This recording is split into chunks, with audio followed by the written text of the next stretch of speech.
سلام و خوش اومدین به یک ویدیو دیگه با من. امروز اومدم که با هم دیگه آلفابت رو به زبان فرانسوی یاد بگیریم. پس اگر براتون جذابه این ویدیو رو نگاه کنین.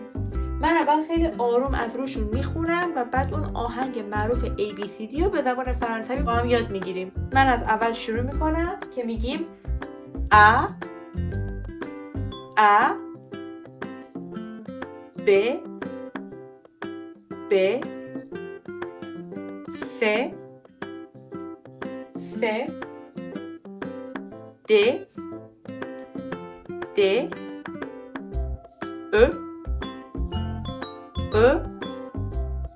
F G H I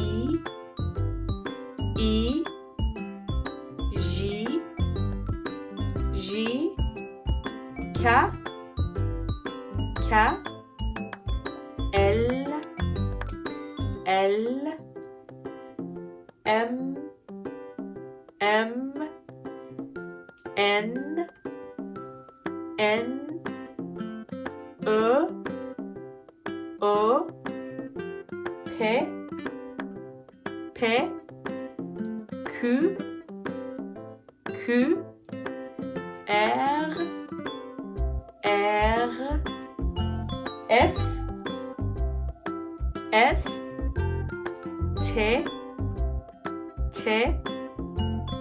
U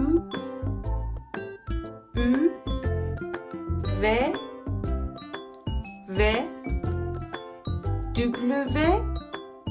W X Y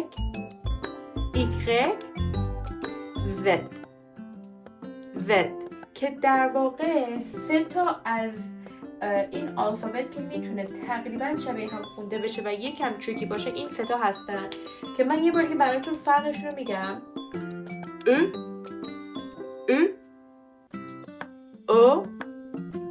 او میتونید فرقش رو ببینین. او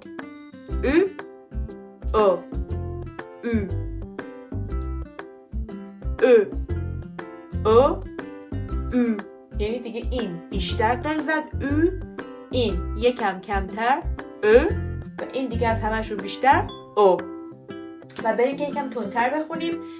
A B C D E F G H I J K L M N O P Q R S T U V W X Y Z و آهنگ معروف که میگه A B C D E F G H I J K L M N O P Q R S T U V W X Y Z و این بود از آلفابت به زبان فرانسوی که در واقع میتونم بگم یاد گرفتن آلفابت هر زبانی میتونه تو پرونانس کردن بهتر کلمات اون زبان به شما کمک بکنه.